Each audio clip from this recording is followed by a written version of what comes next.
नमस्कार दोस्तों, edu hub की ऑनलाइन क्लासेस में मैं विनम्रता पाठक आप सभी का स्वागत करती हूँ। तो बच्चों, हमने बहुत सारी चीज़ें पढ़ी। मैंने आपके चैप्टर से भी आपको बहुत सारी चीज़ों से अवगत कराया, बहुत से राइटर्स के जीवन परिचय से परिचित कराया। आज हम पढ़ते हैं कि जो हम पढ़ रहे हैं, यानी हिंदी का हम अध्ययन कर रहे हैं, हिंदी में जो लेखक हैं, रचयिता हैं, हम उनके बारे में पढ़ रहे हैं। जो हमारे चैप्टर्स दिए हुए हैं हमारी बुक में, उनको पढ़ रहे हैं। तो आइए, जो हिंदी पढ़ रहे हैं ये हमारी मातृभाषा है, तो थोड़ा सा हम अपने भाषा के बारे में अध्ययन करते हैं। भाषा क्या है?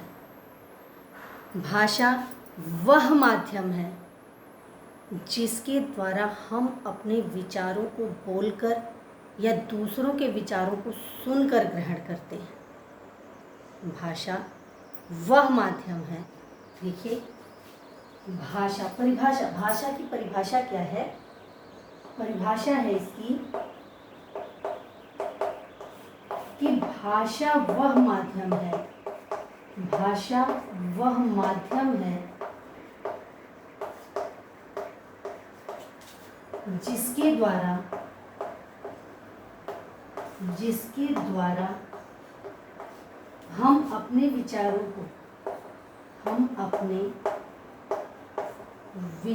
को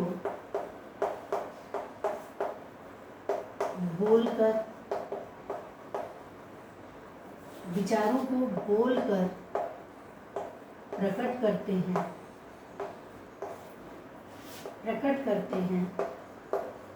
तथा दूसरों के विचारों को सुनकर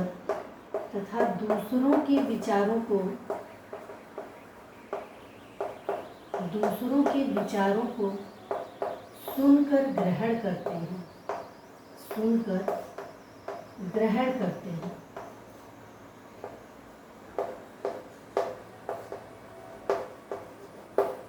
हम अपनी बातों को सामने वाले को बताते हैं और सामने वाले की बातों को सुनकर उसकी भावनाओं को समझते हैं। इस तरह की जहाँ परिस्थिति होती है या इस तरह का जो माध्यम होता है, वह बच्चों भाषा कहलाता है। भाषा के 3 रूप हैं। भाषा के कितने रूप हैं? भाषा के 3 रूप हैं। भाषा के प्रकार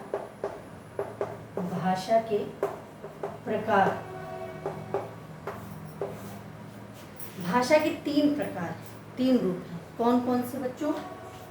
पहला है आपका मौखिक भाषा, दूसरा है लिखित भाषा और तीसरा है मेरे बच्चों सांकेतिक भाषा। जहाँ पर हम अपने विचारों को सिर्फ बोलकर, यानी हम जो अपने विचारों को प्रकट कर रहा है वह बोल रहा है और जो विचारों को ग्रहण कर रहा है वो सुन रहा है। जहाँ पर हम अपने विचारों को बोलकर प्रकट करते हैं वह मौखिक भाषा के अंतर्गत आता है। जैसे भाषण, टेलीविज़न पर समाचार देखना, कोई गाना सुनना, यानी इस तरह की जो भाषा होती है वह सिर्फ बोली जाती है, उसमें क्रिया नहीं जाता, कुछ लिखा नहीं जाता। तो जहाँ पर इस तरह की बात होती है वह हमारी मौखिक भाषा होती है। दूसरा है लिखित भाषा। जब हम अपने विचारों को लिख कर प्रकट करते हैं, लिख कर प्रकट करने से तात्पर्य है बच्चों, जैसे न्यूज़पेपर के माध्यम से, पत्र के माध्यम से या किताब के माध्यम से। हमने आपको इस समय मौखिक और लिखित दोनों भाषाओं में अध्ययन कराया। मैं बोल रही हूँ, आप सुन रहे हैं, यह मौखिक भाषा है। मैंने लिख कर बताया, आप इसका स्क्रीनशॉट ले सकते हैं, आपके पास ये बना रहेगा बहुत दिनों तक। तो इस तरह का जो रूप है यह लिखित भाषा का रूप है, यानी जो समाचार पत्र के माध्यम से जिस तरह का हम जान पाते हैं या जो ज्ञान होता है, किसी की बातों का पता चलता है, वह हमारा लिखित भाषा के अंतर्गत आता है। हमारी किताबें हैं, लिखित भाषा के अंतर्गत आती हैं। एक है सांकेतिक भाषा। सांकेतिक भाषा किसे कहते हैं? सांकेतिक भाषा का मतलब है, शब्द से समझिएगा, सांकेतिक यानी संकेत के माध्यम से, जहाँ पर इशारों के माध्यम से हम अपने विचारों को व्यक्त करते हैं, वह सांकेतिक भाषा होती है। अब इशारे के माध्यम से, मान लीजिए कोई बहुत दूर खड़ा है और हमने ऐसे करके उसको बुला लिया, या फिर वो अचानक से उसकी नज़र हमारी तरफ पड़ती है, हमने बुला लिया, या किसी भी तरह से कुछ काम करने के लिए आपके सामने कोई है, आपने यूँ कर दिया, इसका मतलब है कि आपको प्यास लगी, गिलास पानी चाहिए। तो इस तरह की जो भाषा, यानी हमने अपने विचारों को कह दिया, सामने वाले ने देख के समझ लिया, यहाँ जहाँ पर इस तरह का प्रयोग होता है वह सांकेतिक भाषा के अंतर्गत आता है। तो भाषा के बच्चों 3 रूप होते हैं। पहला है मौखिक भाषा, दूसरा है लिखित भाषा, तीसरा है सांकेतिक भाषा। हम इन तीनों माध्यमों से, इन तीनों प्रकारों से अपने विचारों को प्रकट करते हैं और दूसरे के विचारों को ग्रहण करते हैं, सुनकर, देखकर, समझते हैं। अब आइए आपको मैं बताती हूँ भाषा की विशेषता क्या है। हमारी जो भाषा है बच्चों, उसकी क्या विशेषता है, इस विशेषता को जानते हैं। भाषा की अनेक विशेषताएं हैं। भाषा की विशेषताएं, भाषा की विशेषताएं,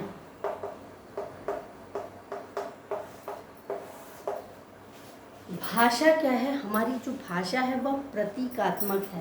पहली विशेषता क्या है बच्चों? भाषा प्रतीकात्मक होती है, प्रतीकात्मक होती है।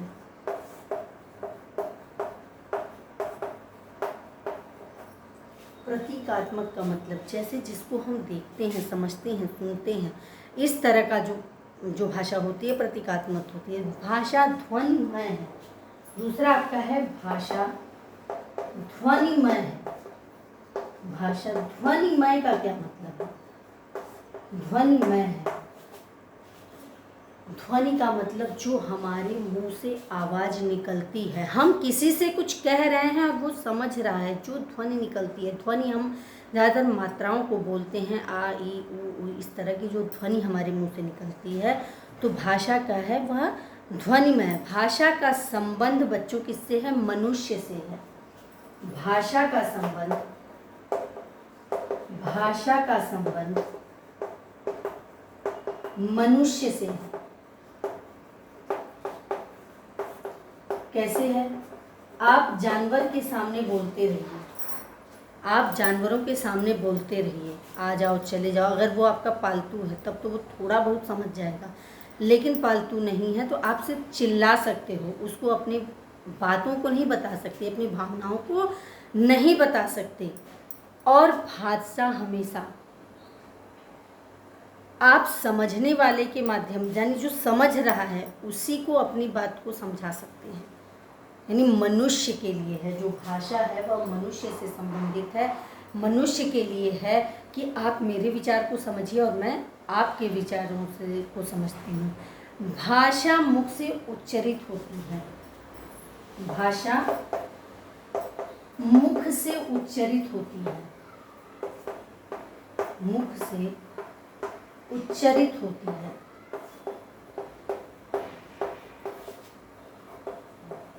हम भाषा को, यानी जब अपने विचारों को बताना चाहते हैं, समझाना चाहते हैं, तो वहाँ हम अपनी भाषा को मुख से बोलेंगे, तभी सामने वाले को समझ में आएगा। भाषा एक व्यवस्था है जो अनुकरण से आती है। भाषा एक ऐसी व्यवस्था है जो अनुकरण, अनुकरण का मतलब क्या होता है बच्चों? अनुकरण का मतलब है कि देखकर सीखना, किसी को देखकर या किसी के आगे कोई कुछ कर रहा है उस चीज़ को उसके पीछे से सीखना। भाषा एक ऐसी व्यवस्था है, भाषा एक ऐसी व्यवस्था है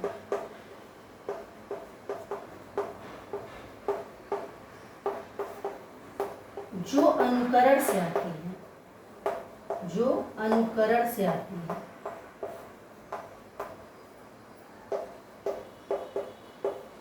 अनुकरण से आती है।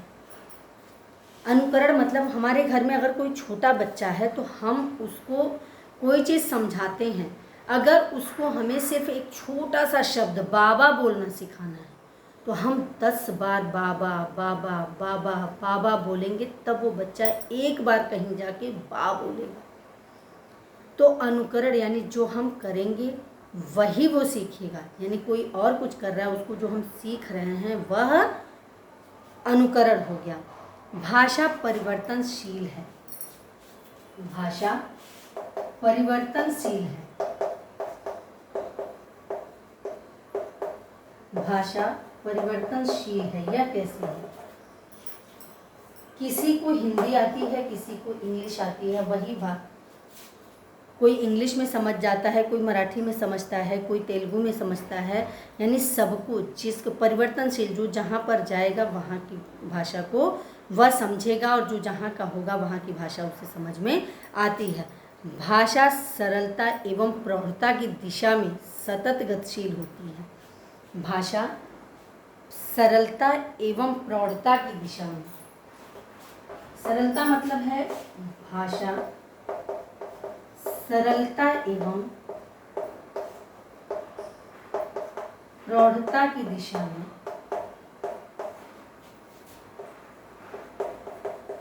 में सतत गतिशील है।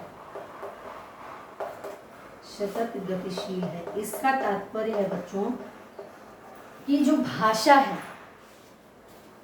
सरलता यानी जितना ही हम बोलते हैं, जितना ही सुनते हैं, उतना ही वो हमें सरल लगने लग जाती है, और प्रौढ़ता यानी वो बढ़ती जाती है, उसका जो स्टैंडर्ड है वह और भी हाई लेवल का हमें पता चलता जाता है। तो वह सतत यानी निरंतर लगातार चलती रहती है। तो सरलता और प्रौढ़ता की दिशा में निरंतर गतिशील रहती है। यानी हम कोई भी चीज़ सीखते हैं तो आज हमने कुछ छोटा सीखा तो कल उससे ऊपर होगा, उससे ऊपर होगा, उससे ऊपर होगा, यानी बढ़ता ही जाएगा, अच्छाई की तरफ होता जाएगा। भाषा का विकास नदी की धारा के समान है।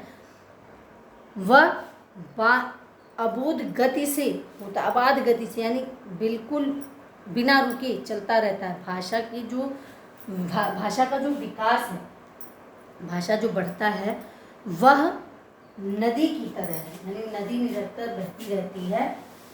भाषा का जो विकास है वह नदी के समान है। अगला है बच्चों, भाषा का विकास नदी के समान होता है। नदी के समान होता है।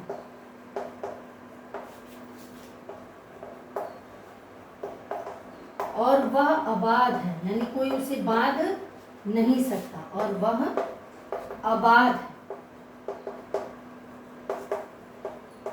जिस प्रकार नदी का जल जिधर रास्ता मिलता है उधर बहता चला जाता है, उसको कोई रोक नहीं सकता, उसी प्रकार हमारी भाषा है जो रुकती नहीं। अगर जहाँ पर आप आगे बढ़ते जाइए, सीखते चले जाएंगे, कुछ न कुछ नया सीखने को मिलेगा। तो ये है भाषा की विशेषताएं बच्चों। अब हमारा अगला है वर्ड और अक्षर। इसी भाषा के अंतर्गत ही आता है वर्ड और अक्षर। वर्ड और अक्षर क्या है? वर्ड भाषा की वह सबसे छोटी इकाई, भाषा की वह सबसे छोटी इकाई जिसको और खंडित न कर सके या जिसको और छोटा न किया जा सके। वर्ड और अक्षर, वर्ड या अक्षर। अक्षर का मतलब होता है बच्चों जो, और अक्षर का मतलब बिल्कुल न घटना या और कम न होना, अ का मतलब नहीं होना, यानी क्षर का मतलब जो घटे ना, अ का मतलब नहीं। तो जहाँ पर जिसका और टुकड़े न किए जा सके, जिसमें और खंडन न हो सके, वह आपका वर्ड या अक्षर कहलाता है। तो भाषा की वह सबसे छोटी इकाई, भाषा की वह सबसे छोटी इकाई, सबसे छोटी इकाई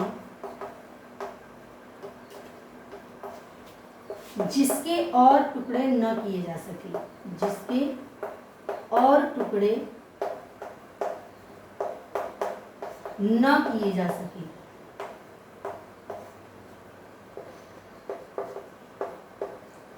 वर्ण या अक्षर कहलाते हैं। भाषा की वह सबसे छोटी इकाई जिसके और टुकड़े न किए जा सकें वर्ण या अक्षर कहलाते हैं। अब जैसे यहाँ उदाहरण देखिए, जैसे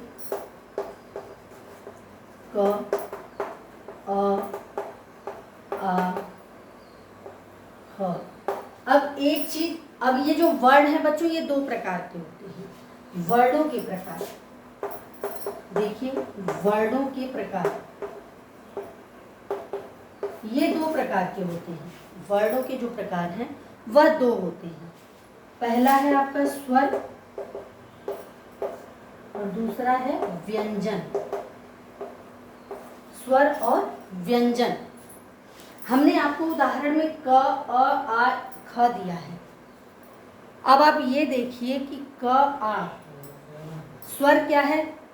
स्वर जिसका उच्चारण हम स्वतंत्र रूप से करते हैं, यानी किसी अन्य वर्ण की सहायता की आवश्यकता जहाँ पर नहीं होती है या जिसके उच्चारण में किसी अन्य स्वर की सहायता की आवश्यकता नहीं होती है वह स्वर कहलाता है। व्यंजन जिन वर्णों का उच्चारण स्वरों की सहायता से होता है। अब देखिएगा बच्चों, ये दोनों वर्ण के ही रूप हैं।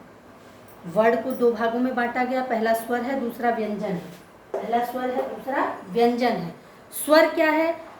स्वर जिसका उच्चारण हम स्वतंत्र रूप से करते हैं, यानी जिसके उच्चारण में हमें किसी अन्य वर्ण की सहायता की आवश्यकता नहीं होती है, वह स्वर कहलाता है। स्वर आपका है जिन वर्णों का उच्चारण स्वतंत्र रूप से होता है, स्वतंत्र रूप से होता है, वे स्वर कहलाते हैं। वे स्वर कहलाते हैं। जैसे अ, आ, ई आदि। इनकी संख्या 11 होती है बच्चों। अ, आ, ई आदि। जिन वर्णों का उच्चारण स्वतंत्र रूप से होता है, यानी जिन वर्णों के उच्चारण में किसी अन्य वर्ण की सहायता की आवश्यकता नहीं होती है, वह आपके होते हैं स्वर। अब दूसरा है व्यंजन। व्यंजन किसे कहते हैं बच्चों? व्यंजन वह वर्ण है, व्यंजन जिन वर्णों का उच्चारण स्वर की सहायता से होता है, स्वर की सहायता से होता है, वे व्यंजन कहलाते हैं। अब कैसे? वे व्यंजन कहलाते हैं, व्यंजन कहलाते हैं। अब देखिए, जैसे क है, क का जो रूप है बच्चों, यानी जो नीचे हलंत लगा है, इसका मतलब यह आधा है। यह पूरा कब होगा? यह पूरा तब होगा जब इसमें अस्वर जुड़ जाएगा। यानी जितने भी व्यंजन हैं, क से ज्ञ तक के जितने भी व्यंजन हैं, वह सभी अस्वर के मेल से उच्चरित होते हैं। अगर अस्वर का मेल नहीं है तो वह अधूरे माने जाएंगे, आधे माने जाएंगे। जहाँ अस्वर मिल जाता है वहाँ वह पूरे हो जाते हैं। तो क प्लस अ, क धन अ बराबर क, यह हो गया। आपका ख है, ये भी आधा होता है अस्वर जुड़ जाने से। यानी सभी व्यंजनों का उच्चारण अस्वर की सहायता से होता है। स्वरों की सहायता से वो बोले जाते हैं। अब वो स्वरों की सहायता से कैसे बोले जाते हैं, इस चीज़ को भी मैं बता रही हूँ आपको। यानी जितने भी व्यंजन हैं जो बिना मात्रा के बोले जाते हैं, जो बिना मात्रा के होते हैं, जितने भी व्यंजन हैं वह सब अस्वर की सहायता से उच्चारित होते हैं, यानी अस्वर की सहायता के बिना सभी व्यंजन अधूरे माने जाते हैं। इसका स्क्रीनशॉट भी आप ले सकते हैं। अगला देखिए कि स्वर की सहायता से जो बोले जाते हैं वह क्या है। जो स्वर है आपका यह स्वतंत्र है। अब स्वर की हमने आपको एक चीज बताई कि अ आ ई उ ए ऐ ओ औ अंग अह, सिर्फ अ जुड़ा है तो हम क ख ग घ अंग च छ ज झ ञ ट ठ ड ढ ढ़ पढ़ते हैं। लेकिन जहाँ पर आ जुड़ जाएगा, ई जुड़ जाएगा, बड़ी ई जुड़ जाएगा, ऊ जुड़ जाएगा, जहाँ पर इस तरह के स्वर जुड़ेंगे वहाँ पर वह मात्रा में परिवर्तित होगा। उसका उच्चारण अलग ध्वनि में हो जाएगा, सिर्फ अ में नहीं होगा, ओ में होगा, ई में होगा, ऊ में होगा, रे में होगा, ए में होगा। इस तरह से उनका उच्चारण यानी उनका जो ध्वनि है वो बदल जाएगा। तो यहाँ पर व्यंजन, अब अभी तक आपने क्या देखा कि व्यंजन स्वर की सहायता से उच्चारित होता है, स्वर स्वतंत्र रूप से उच्चारित होता है। अब मात्रा क्या है? मात्रा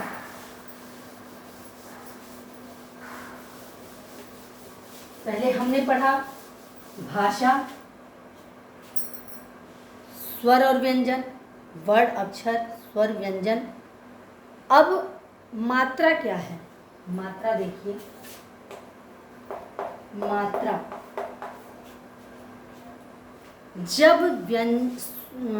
जब स्वर का प्रयोग व्यंजन के साथ होता है, जब स्वर का प्रयोग व्यंजन के साथ होता है तो स्वर का रूप बदल जाता है। जब स्वर का प्रयोग, देखिए, जब स्वर का प्रयोग व्यंजन के साथ होता है, व्यंजन के साथ होता है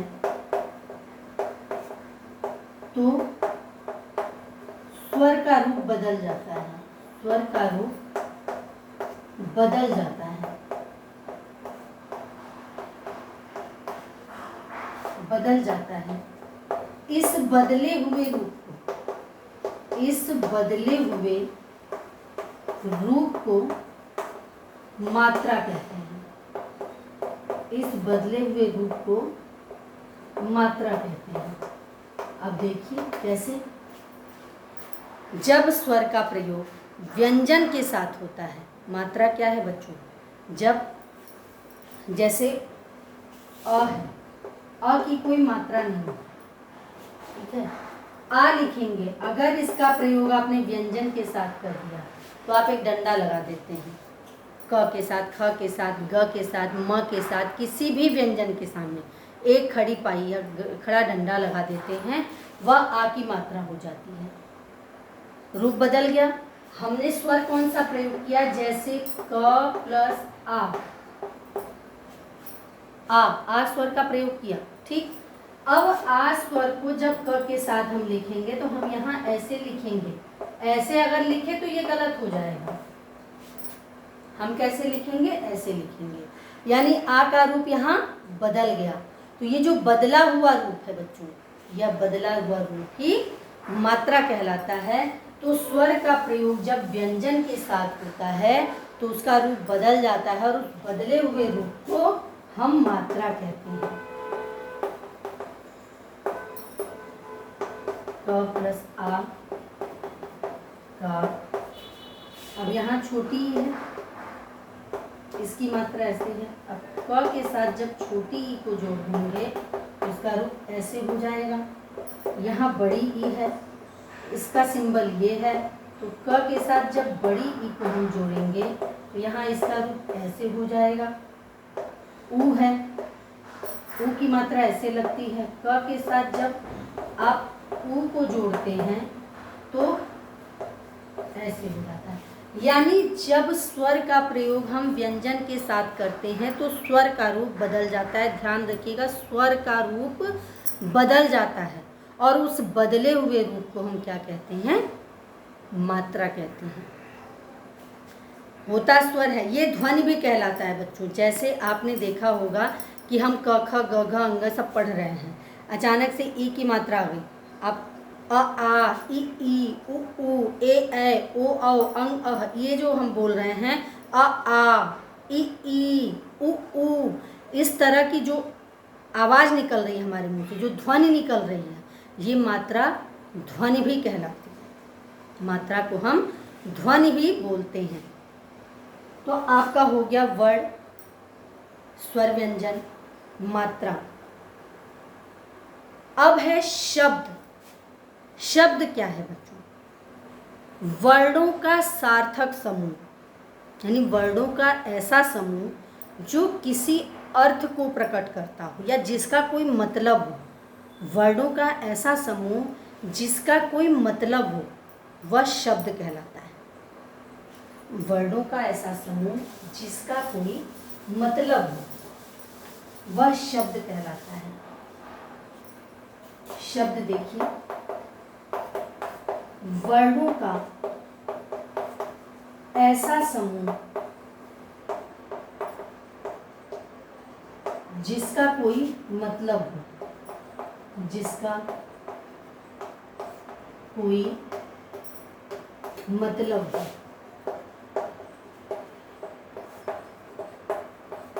शब्द कहलाता है।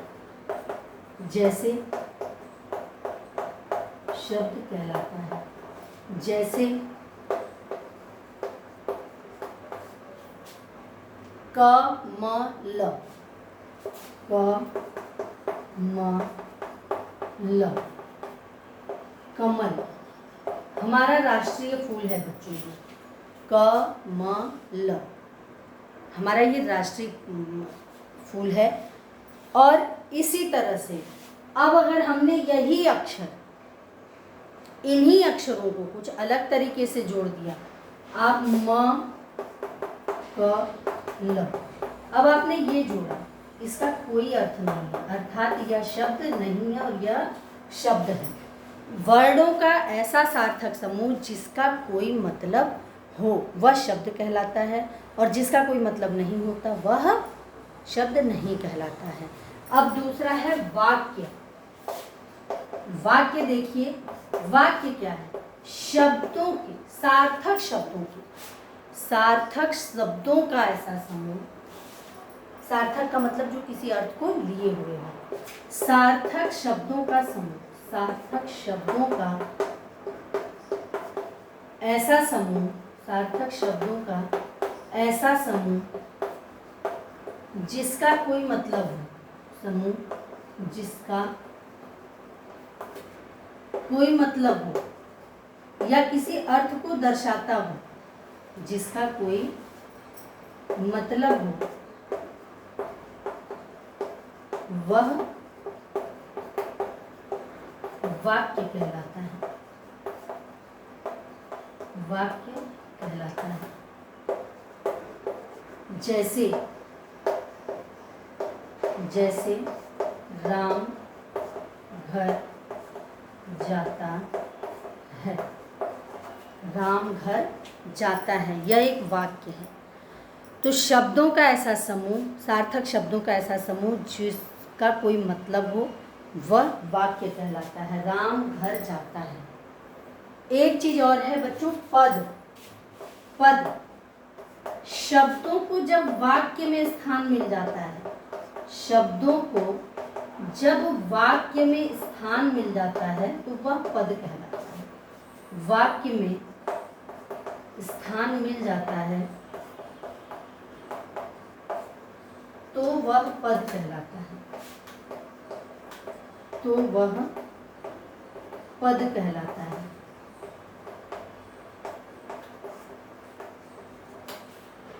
जैसे राम, राम एक शब्द है, अक्षरों का समूह है, और इसको हमने जब वाक्य में स्थान दे दिया तो यह पद हो। बच्चों जो भाषा है, यानी ये वो माध्यम है जिसके द्वारा हम अपने विचारों को शब्द के माध्यम से, वाक्य के माध्यम से, मात्रा के माध्यम से, हर तरह से एक दूसरे का, अपनी भाषा का अध्ययन करते हैं, अपनी भाषा के बारे में जानते हैं। तो बच्चों भाषा के बारे में ही और सारी जानकारियों के साथ मैं विनम्रता पाठक आपको फिर अगले वीडियो में बताऊंगी। तब तक के लिए धन्यवाद।